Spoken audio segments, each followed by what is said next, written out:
Tenga la bondad de buscar en su Biblia el libro de Nehemías capítulo 4. En un momento leeremos algunos versículos, pero deseo que vea la parte final del verso 6, porque el pueblo tuvo ánimo para trabajar.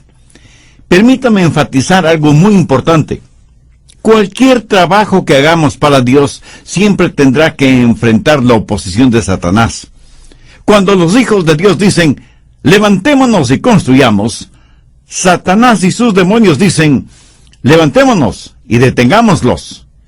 Y en el libro de Nehemías tenemos un claro ejemplo de cómo el diablo trató de oponerse a la obra de Dios, poniendo en ridículo a Nehemías y a su gente. No se olvide que el ridículo es una herramienta diabólica, pero Satanás tiene otras herramientas, otros métodos para oponerse al trabajo de Dios. Por eso hoy quiero hablar de cómo enfrentar el desánimo. Bien, veamos Nehemías 4, los versos del 7 al 10.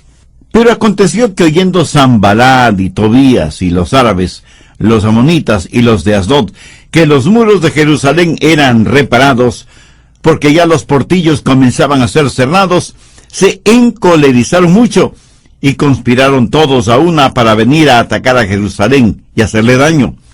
Entonces oramos a nuestro Dios, y por causa de ellos pusimos guarda contra ellos de día y de noche. Y dijo Judá, las fuerzas de los acarreadores se han debilitado, y el escombro es mucho, y no podemos edificar el muro. Esta es la primera nota desanimadora en todo el libro. Judá dijo, no podemos hacerlo. No podremos terminar lo que hemos empezado. No podremos reconstruir el muro. Mire el verso 11. Y nuestros enemigos dijeron, no sepan ni vean, hasta que entremos en medio de ellos y los matemos y hagamos cesar la obra. Quiero que pensemos primero en la maldición del desánimo y segundo en la causa del desánimo. Yo creo que junto con el ridículo, el desánimo es también una herramienta de Satanás. Algunos piensan que es la principal arma de Satanás. Se cuenta que un día el diablo estaba rematando su caja de herramientas, que contenían herramientas tales como el orgullo, la ociosidad, la arrogancia, la envidia, los celos, el adulterio, la mentira, y en fin, todas esas cosas. Herramientas. Pero sobre una herramienta había una nota que decía, no está de venta. Y alguien le preguntó al diablo, ¿qué clase de herramienta es esa y por qué no está de venta? Y el diablo le contestó, pues porque no puedo darme el lujo de vender esta herramienta. Es la más importante para mí. Y se llama desánimo. Y le preguntaron nuevamente, ¿y por qué es tan importante? Y Satanás contestó, bueno, con esta herramienta puedo forzar mi entrada en el corazón de los seres humanos y una vez que estoy adentro puedo hacer todo lo que quiera hacer. Por eso el desánimo es mi herramienta principal. Sé que se puede hacer daño con el desánimo, y más daño con el desánimo que con ninguna otra cosa, y que aquellas personas que consideramos buenas pueden ser víctimas del desánimo. Y si usted no tiene cuidado, también puede ser asaltado por el desánimo. Mire Nehemías 4:10, y dijo Judá, las fuerzas de los acarreadores se han debilitado, y el escombro es mucho, y no podemos edificar el muro. Tal vez usted me pregunta, bueno, ¿y quién fue Judá? Era la tribu principal, la tribu que tenía el liderazgo, la tribu de la cual saldría el linaje del Señor. Y esta tribu fue la que dijo, no se puede hacer. Lo repito, aún las mejores personas pueden ser desanimadas. Cuando usted está desanimado, el diablo está en su rastro asegurándose de que la maldición del desánimo caiga sobre usted. Pero muchos se estarán preguntando, ¿cuál es la causa del desánimo? En este pasaje bíblico, los versos 10 y 11, hay por lo menos 3 causas evidentes para el desánimo: cansancio, fastidio y amenazas. Ahora, cuando usted está cansado, está hastiado y es amenazado, le puedo asegurar que se desanimará. Note que ellos que estaban trabajando, y trabajando muy duro, por lo que en medio de la labor, se sintieron cansados. Pero no estaban tan cansados físicamente, sino emocionalmente, frente a la presencia y la amenaza del enemigo. En el verso 6 se nos dice que terminaron el muro hasta la mitad de su altura. ¿Ha notado que cuando un grupo humano se prepara para hacer algo, todos están entusiasmados, emocionados? Y cuando estamos próximos a finalizar la obra, todos deben agradecer y alabar a Dios. Pero ¿sabe cuál es el tiempo más peligroso en este proceso? Es cuando se está a mitad del camino. ¿Qué es cuando uno puede sentirse desanimado? Tal vez usted y sus hijos o sus amigos han subido una montaña. No parece ni tan alta ni tan lejana. Pero cuando comienza a subirla y más o menos a mitad del camino, usted mira hacia atrás, mira hacia abajo, mira hacia arriba y dice, creo que es tiempo de regresar. A mitad del camino, usted ya está cansado. Y los estudios y estadísticas muestran que la edad media es la edad del desánimo. ¿Sabía que muchos hombres y mujeres tienen dificultades cuando llegan a esa extraña época conocida como la Edad Media? Y los chistes abundan acerca de lo que no sucede en la Edad Media. Si usted le pregunta a una mujer de más de 50 años qué edad tiene, le puedo asegurar que le contestará que está en la Edad Media. Esa es la edad en la que podemos meternos en problemas. Fue durante esa edad que el rey David tuvo problemas. Durante la Edad Media. En la reconstrucción del muro, alguna gente estaba agotada, cansada físicamente, y cuando usted está cansado físicamente, el diablo va a estar tras su huella. Le corresponde a usted el mantenerse físicamente fuerte, alerta, despierto. Duerma las horas necesarias, tome vitaminas, aliméntese saludablemente, haga ejercicios, practique algún deporte, haga lo que tenga que hacer para que el diablo no le sorprenda cansado. Un filósofo francés dijo lo siguiente: tengo tanto que hacer hoy que sencillamente me voy a ir a dormir. Entonces, vea usted, primero estaban cansados, segundo se sentían abrumados por el tamaño de la obra, y en vez de ver esa obra un día a la vez, por etapas, lo vieron todo en conjunto, vieron la enorme cantidad de escombros y dijeron que ese trabajo no se podía realizar. Cuando uno mira el total de la obra y piensa que debe terminarla en un día, por supuesto que no podrá hacerlo. La vida se la camina centímetro a centímetro, no metro a metro, y mucho menos kilómetro a kilómetro. ¿Le parece a usted que todo se le está amontonando? ¿Que nunca podrá terminar tanto de lo que tiene que hacer? Amiga, amigo, usted tiene una vida que construir, usted tiene un carácter que definir, usted tiene una familia que edificar, usted tiene un negocio que desarrollar. Todos somos constructores y a veces los materiales se amontonan y pensamos que no podemos hacerlo, que es demasiado. Pero debemos tener en cuenta algo muy importante. Ningún trabajo se puede realizar si es que no se quitan los escombros. Veamos Nehemías 4:10. Y el escombro es mucho, y no podemos edificar el muro. ¿Sabe que uno de los trabajos más duros no es el poner los ladrillos, sino el remover los escombros? La mayoría de nosotros no queremos hacer eso. Pero si no removemos los escombros o la basura, no podremos hacer el trabajo. Y aunque aquí se habla de escombros físicos, literales, por analogía podemos decir que hay mucha basura teológica y doctrinal que debe ser removida. Hay cualquier cantidad de basura moral que es necesario botar. Hay mucha basura tradicional que hay que sacarla del camino para volver a la solidez que es la roca de la palabra de Dios, para hacer solo lo que Dios nos diga que debemos hacer. Se cuenta que un acaudalado empresario constructor compró el enorme terreno que había sido por muchos años el basurero de una ciudad. Luego, en enormes camiones trajo cientos y cientos de toneladas de grava y de tierra y comenzó a cubrir toda esa basura. Luego trajo aplanadoras y compactadores de tierra que por muchas semanas estuvieron trabajando, aplanando, compactando y nivelando la tierra. Después puso calles, avenidas, aceras, parques, fuentes de agua y construyó una moderna urbanización con hermosas casas. La gente, por supuesto, compró rápidamente las casas y todo ese conjunto se volvió un hermoso vecindario. Pero después de algún tiempo, el suelo comenzó a hundirse. Las paredes de las casas empezaron a desnivelarse y a fracturarse. Se abrieron enormes zanjas en las calles, las veredas se resquebrajaban y la gente comenzó a abandonar las casas porque era evidente que terminarían hundiéndose y destrozándose. ¿Por qué sucedió eso en ese moderno y lindo vecindario?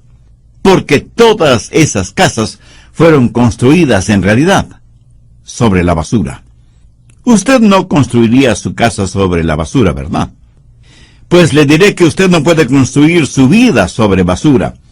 Y aunque a veces es muy duro el cavar hasta encontrar roca sólida, vale la pena hacerlo si queremos construir algo que perdure.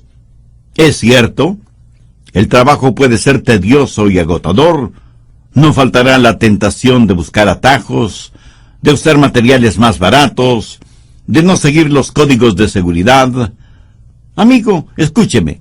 No hay manera fácil de servir a Dios. Nehemías y su gente se desanimaron, primero porque estaban cansados, segundo porque les agobiaba la obra en sí mismo y tercero porque se pusieron nerviosos con la presencia del enemigo y en medio de estas circunstancias el diablo se hizo presente. ¿En qué forma? Bueno, hubo una conspiración contra la gente de Dios. Y Satanás utilizó muy bien a ciertas personas para ese propósito. Les dijeron a los judíos que estaban construyendo, ustedes no saben cuándo vendremos para aniquilarlos. A lo mejor de día, a lo mejor de noche, pero vendremos de sorpresa cuando menos nos esperen y les atacaremos y les mataremos.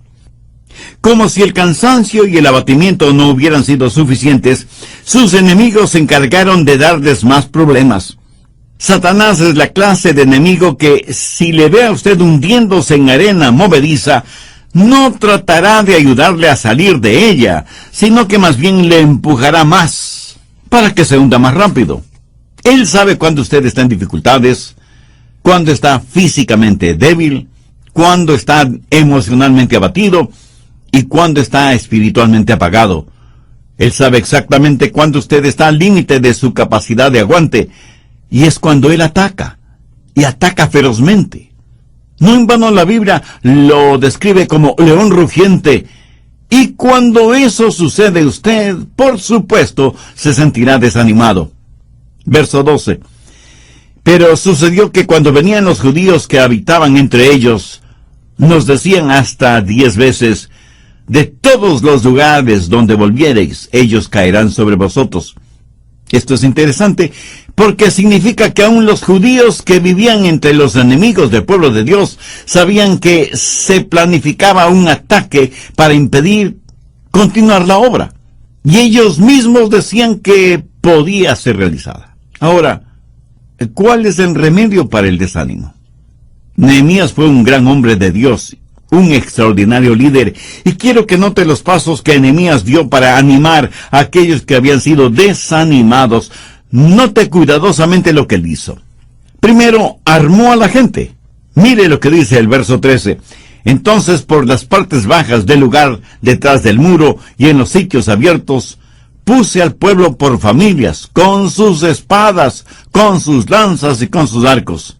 Si hay un enemigo, necesitamos estar armados. Prever es mejor que lamentar. Nehemías se aseguró que todos tuvieran sus espadas, sus lanzas y sus arcos. Es una locura enfrentar al enemigo sin armadura y sin armas. Busque Efesios 6:11. Vestíos de toda la armadura de Dios, para que podáis estar firmes contra las acechanzas del diablo. ¿Sabe cuál es su armadura? Conoce las armas que Dios le ha dado para que pueda enfrentar al enemigo. Nuestras armas no son carnales, pero como son de Dios, son poderosas para destruir fortalezas maléficas. Entonces, lo primero que hizo Nehemías fue armar a su gente. Y yo quiero prepararle a usted para que esté listo para el impacto con el enemigo. Nehemías fue un gran líder.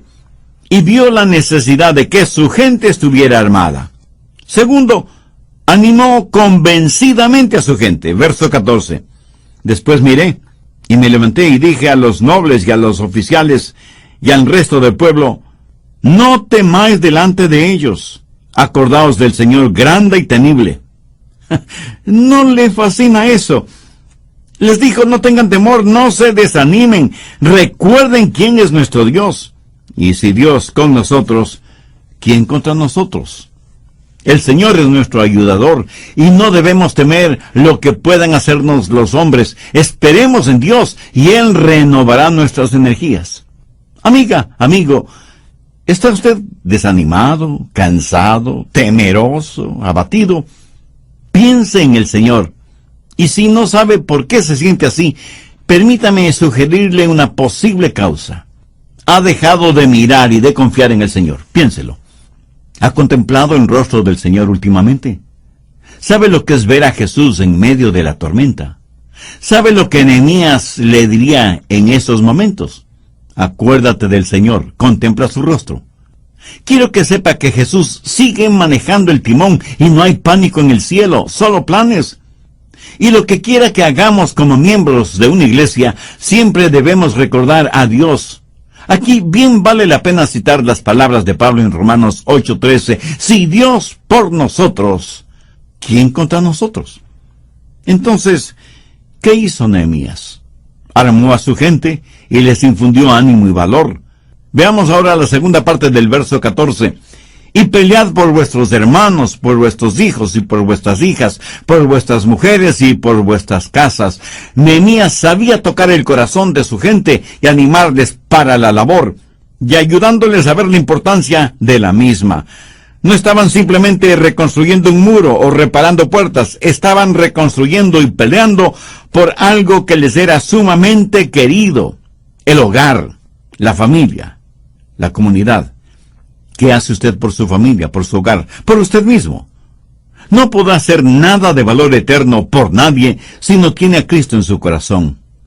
Desde el programa anterior estamos estudiando la vida de Nehemías para saber cuál es el remedio para el desánimo.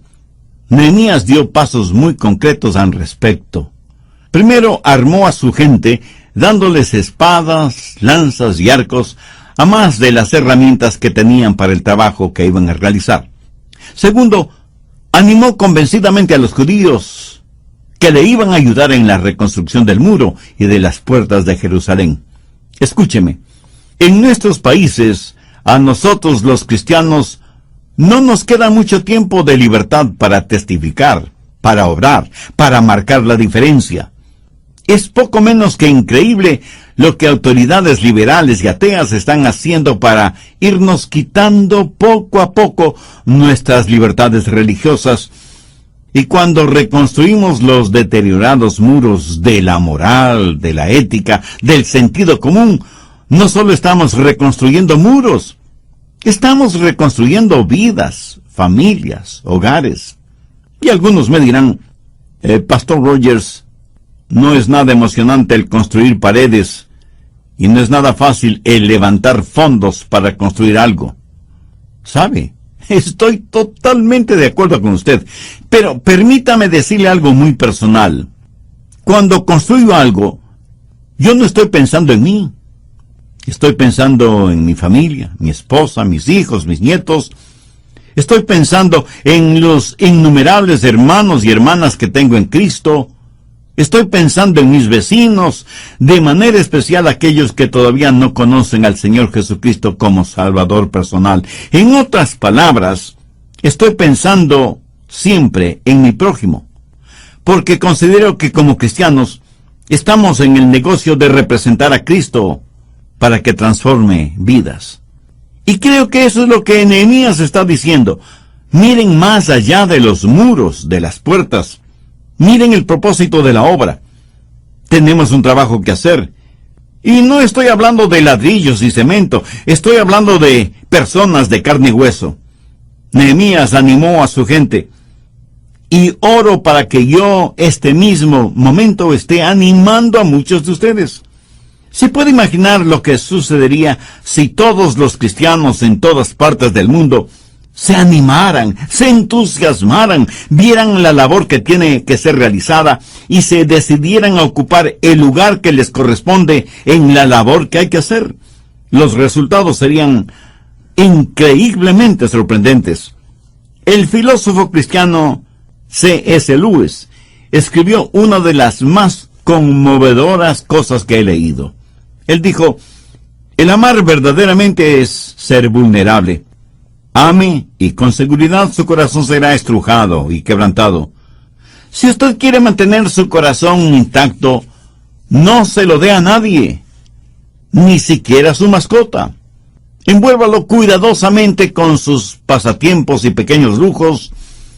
Evite cualquier complicación y póngalo bajo llave en el ataúd de su egoísmo. Pero en ese ataúd seguro, oscuro, carente de aire puro, su corazón cambiará. No se romperá, se volverá irrompible, intangible e irredimible. Aparte del cielo, el único lugar en donde usted estará perfectamente seguro de los peligros del amor es el infierno. Punzantemente doloroso párrafo, ¿no le parece? Pero piensa en eso. Hay miles de personas que no quieren involucrarse en nada. No quieren correr ningún riesgo. Quieren vivir para sí mismas, como si Cristo nunca hubiera venido o existido. O peor aún, como si Cristo nunca hubiera sacrificado su propia vida. Pero Nehemías prácticamente les dice a los suyos: piensen en los demás. Corran el riesgo de amar. No guarden su corazón en un pequeño y seguro ataúd, aunque lo adornen con lujos y placeres. Y aunque cuesta el amar, amar es algo que siempre vale la pena. ¿Qué más hizo Nehemías? Bien, veamos el verso 15. Y cuando oyeron nuestros enemigos lo que habíamos entendido, y que Dios había desbaratado el consejo de ellos, nos volvimos todos al muro, cada uno a su tarea. ¿No se alegra usted de tener un libro que le dice qué es lo que el enemigo está haciendo? Lo interesante es que el enemigo sabe que nosotros sabemos lo que él trama. ¿Y qué es lo que Nehemías hizo? ¿Qué es lo que Nehemías dijo? Nos volvimos todos al muro, cada uno a su tarea. ¿Usted sabe cuál es uno de los remedios para el desánimo? El trabajo. Así de simple y sencillo, el trabajo. No espere hasta que sienta que quiere hacer lo que debe hacer. Usted no puede esperar a sentir algo para hacer el trabajo de Dios. Haga el trabajo de Dios y entonces sentirá algo. Otro de los remedios para el desánimo es no mirar la obra en su totalidad, sino concentrarse en la parte, en la porción que Dios le ha asignado a usted. Y hágala hoy. No piense que la carga es demasiado grande para usted. Pudiera ser que usted no sea lo suficientemente grande como para llevar esa carga, pero Dios le dará la fortaleza necesaria para llevarla. ¿Pero qué más hizo Nehemías? Verso 16. Desde aquel día la mitad de mis siervos trabajaba en la obra, y la otra mitad tenía lanzas, escudos, arcos y corazas. En otras palabras, tenían sus herramientas de trabajo en una mano y en la otra sus armas para la batalla, construyendo y batallando al mismo tiempo.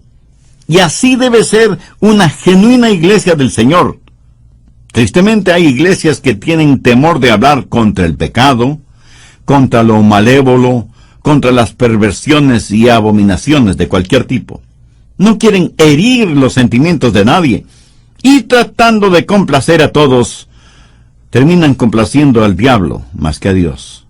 Otras iglesias, en cambio, pelean y atacan a todos y a todo. Son extremistas y fanáticas, y aunque sean una cosa buena, cuando se la lleva a extremos de fanatismo, se vuelve totalmente mala. En la iglesia debe haber balance, construyendo y batallando, la espada en una mano y la herramienta de trabajo en la otra. Si usted es miembro de alguna iglesia, oro que no sea una congregación negativa o extremista.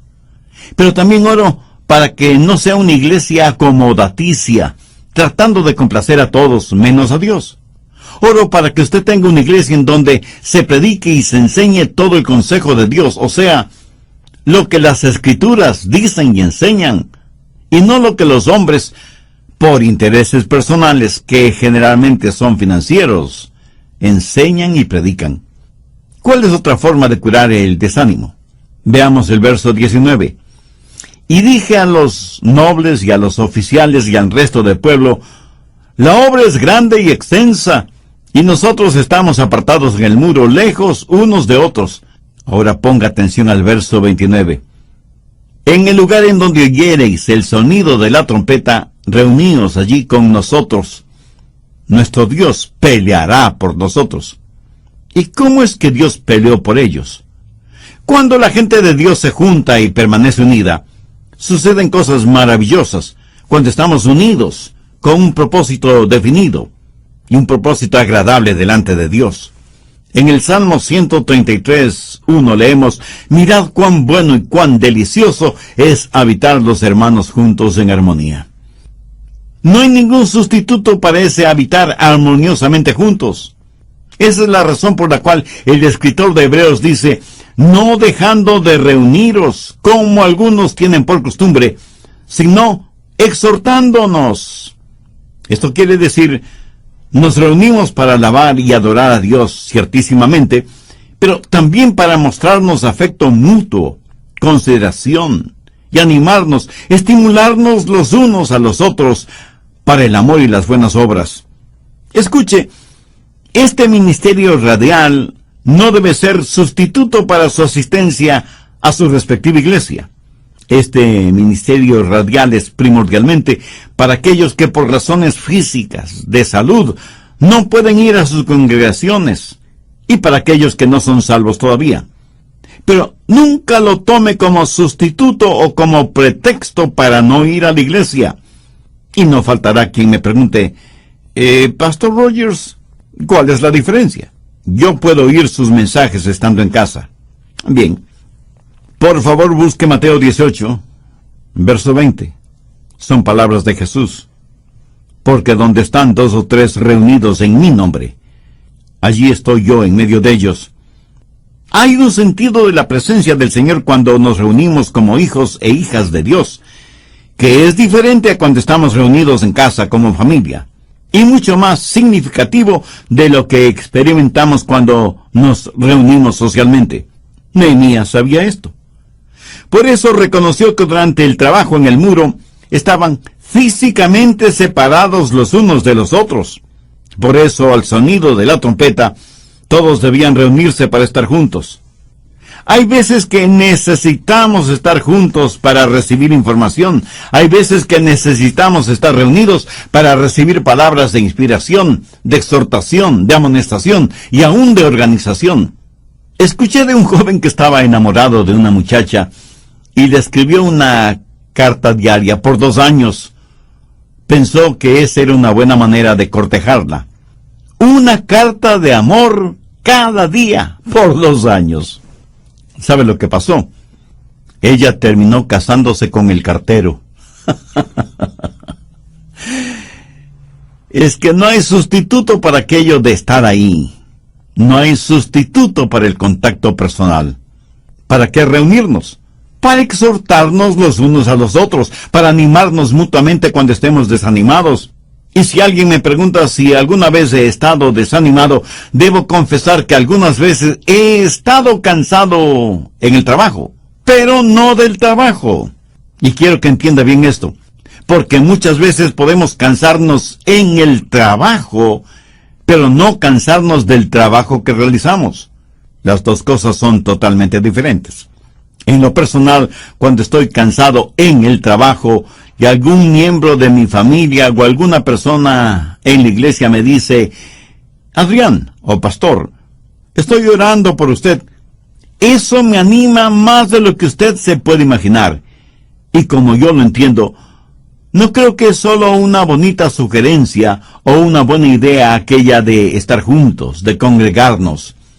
Yo creo que es un mandamiento, porque es algo que como hijos de Dios debe distinguirnos. ¿Qué más hizo Nehemías? Veamos los versos 21 al 23. Nosotros, pues, trabajábamos en la obra, y la mitad de ellos tenían lanzas desde la subida del alba hasta que salían las estrellas. También dije entonces al pueblo: cada uno con su criado permanezca dentro de Jerusalén, y de noche sirvan de centinela y de día en la obra. Y ni yo, ni mis hermanos, ni mis jóvenes, ni la gente de guardia que me seguía, nos quitamos nuestro vestido. Cada uno se desnudaba solamente para bañarse. ¿Qué significa todo esto? Entre otras cosas, que Nehemías, después de haber dado armas a su gente y haberles animado y desafiado, también les amonestó, les advirtió que tengan cuidado, les dijo que no debían estar deambulando fuera de la muralla una vez que ha caído la noche. ¿Lo ve? Hay un hermoso balance en lo que Nehemías hizo. Hizo lo mismo que hizo Pedro cuando dijo: sed sobrios y velad, porque vuestro adversario el diablo, como león rugiente, anda alrededor buscando a quien devorar.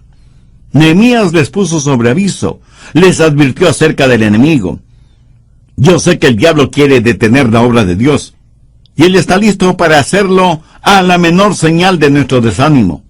Me gusta lo que un hombre le dijo a su amigo en relación con cierta responsabilidad: no la dejes, no te calles, no retrocedas hasta que la hayas terminado por completo.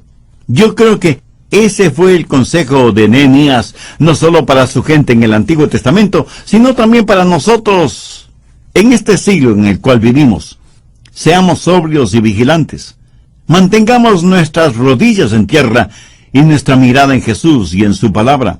Mantengamos vivo y efectivo el amor entre nosotros. Seamos temerosos del pecado y nunca dejemos de lado la armadura de Dios. No seamos descuidados. No tratemos las cosas de Dios a la ligera o con apatía. Creamos en Dios y a Dios. Y si así lo hacemos como hijos suyos, veremos realizados grandes acontecimientos. La cosa más emocionante de la vida es ser parte de una iglesia cristiana, bíblica, cristocéntrica y neotestamentaria. Una iglesia que tiene una labor y que la ejecuta con una espada en una mano y con una herramienta en la otra. Y por encima de todo esto, la gloria de Dios. ¡Qué poderosa arma es en las manos santas de Dios una iglesia neotestamentaria! Yo no sé de usted, pero en lo que a mí se refiere, yo estoy feliz de estar eslabonado a una causa que vale la pena. Tantas y tantas personas no hacen más que trabajar para ganar el sustento que le permitirá seguir trabajando para seguir ganando el sustento. Es un triste círculo vicioso. Solo Dios puede dar significado y propósito a lo que hacemos, porque lo hacemos como para Dios, no como para los hombres. Ernesto Hemingway fue un extraordinario escritor, ganador del Premio Nobel de Literatura, quien terminó suicidándose. Él escribió una de las más trágicas declaraciones que jamás haya leído, y la voy a citar textualmente. Dijo: la vida no es más que un sucio truco, un corto viaje de la nada hacia la nada. No hay remedio para nada en la vida. El destino del hombre en el universo es como una colonia de hormigas en un tronco que se quema. ¿Cómo contrastan estas palabras con lo que Jesús dijo? Yo he venido para que tengan vida y para que la tengan en abundancia. Amigo, yo no soy una hormiga en un tronco ardiendo. Soy un hijo de Dios, destinado para estar en la gloria. Y que en el trayecto desde aquí hasta allá, estoy teniendo un tiempo realmente maravilloso. Es más, yo sería un cristiano aunque no hubiera ni cielo ni infierno, solo por el placer de conocer al Señor Jesucristo en esta vida. Si usted está cansado de sentirse como una hormiga en tronco ardiente, ¿qué tal si le digo que usted es de sangre real, es un hijo de Dios y coheredero con Cristo de todo cuanto existe en el universo? Esto será una realidad en usted si tiene a Cristo en su corazón. Si aún no le conoce como su Salvador personal, No quisiera hacer esa decisión ahora mismo. Yo voy a orar una sencilla oración para que les sirva de guía. Eterno Dios, te doy gracias por este mensaje que he tenido la oportunidad de escuchar. Gracias por abrir mi entendimiento espiritual. Me reconozco pecador delante de ti y vengo en busca de tu perdón y tu ayuda. Señor Jesús, tú eres el Hijo de Dios que pusiste tu vida como pago por la culpa de mis pecados. Ten la bondad de ser mi Salvador y mi Señor desde este momento. Te recibo en mi corazón. Perdóname, límpiame, sáname, sálvame y ayúdame a ser la persona que tú quieres que sea. En tu nombre lo pido.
feel like I'm losing my mind.